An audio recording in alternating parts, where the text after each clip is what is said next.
Assalamualaikum warahmatullahi wabarakatuh. Kami dari kelompok 6. Pada pertemuan kali ini kami akan membahas materi tentang pelumas. Pelumas adalah zat kimia yang umumnya cairan yang diberikan di antara dua benda bergerak untuk mengurangi gaya gesek. Pelumas berfungsi sebagai lapisan pelindung yang memisahkan dua permukaan yang berhubungan. Salah satu pelumas paling utama adalah oli mesin yang dipakai pada mesin pembakar dalam. Klasifikasi pelumas.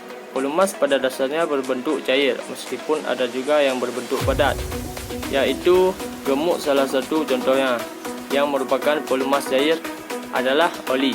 Pelumas mengandung lapisan-lapisan halus yang berfungsi mencegah terjadinya benturan antara logam dengan logam komponen mesin sekecil mungkin, mencegah goresan dan keausan, serta untuk meredam getaran, sehingga cocok untuk bahan pelumas mesin agar mesin dapat bekerja mulus dan bebas gangguan pada berbagai jenis mesin dan peralatan yang sedang bergerak. Akan terjadi peristiwa pergerakan antara logam. Oleh karena itu, akan terjadi peristiwa pelepasan partikel-partikel dari pergesekan.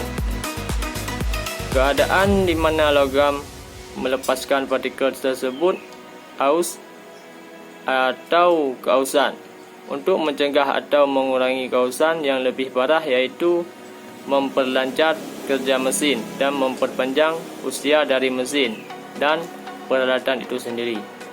Maka bagian logam dan peralatan yang mengalami gesekan tersebut diberi perlindungan ekstra.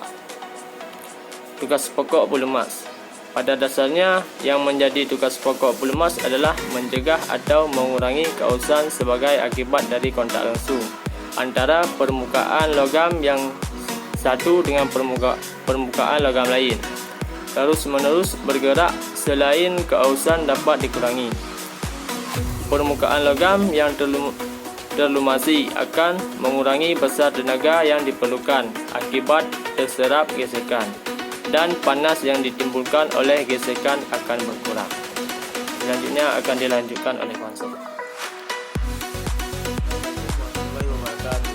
Baiklah, saya akan melanjutkan presentasi dari kawan saya.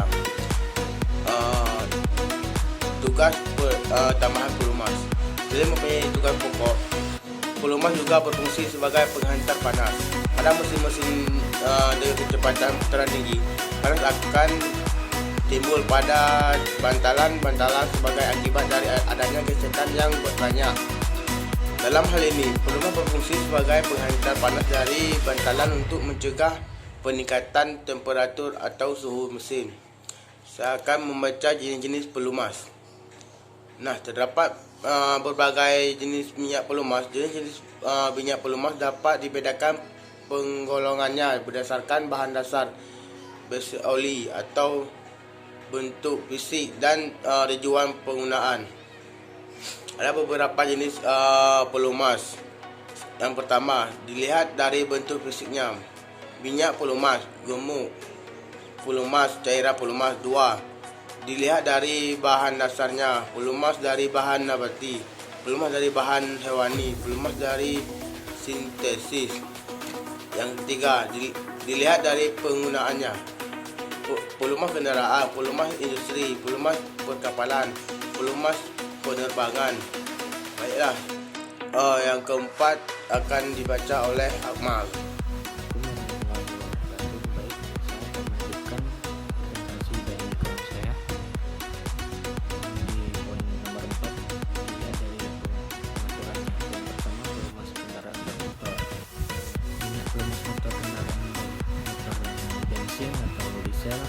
Pelumas untuk transmisi. Yang ketiga, otomatis connection fluid dan hydraulic fluid. Selanjutnya, poin pelumas motor diesel untuk industri. Yang pertama, motor diesel berputar cepat, motor diesel berputar sedang, dan motor diesel berputar lambat. Yang selanjutnya, pelumas untuk motor bensin 2 langkah. Untuk yang poin pertama, untuk kendaraan bermotor, untuk perahu motor, lain-lain.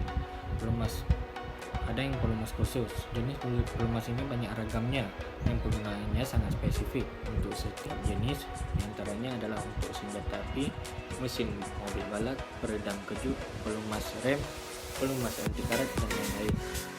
Selanjutnya adalah hal-hal yang perlu diperhatikan pada pelumas. Poin pertama adalah rekomendasi pabrik pembuat mesin. Yang kedua, bahan bakar yang digunakan. Yang ketiga, perkembangan teknis pelumas. Yang selanjutnya adalah sistem pelumasan. Yang pertama, sistem terbuka. Suatu sistem pelumasan terbuka memberi minyak pelumas kembali kepada permukaan yang bergerak dan pelumas setelah digunakan dibuang. Yang pertama, pelumasan dengan tangan. Pelumasan dengan tangan adalah sistem pelumasan terbuka yang paling sederhana dan tertua. Poin kedua, continuous lubrication. Beberapa pelatihan digunakan pada unit-unit pembangkit untuk mengurangi kebutuhan akan pelumasan dengan tangan. Peralatan tersebut akan mensuplai sejumlah pelumas secara kontinu pada bagian peralatan yang bergerak. Poin kedua, sistem tertutup. Sistem pelumasan tertutup menggunakan pelumasan yang sama secara berulang-ulang. Dua jenis sistem pelumasan tertutup yaitu non-forced lubrication, pelumasan tanpa tekanan, non-forced lubrication, pelumasan tanpa tekanan. Sekian dari kelompok kami. Wabillahi taufiq wal hidayah. Assalamualaikum warahmatullahi wabarakatuh.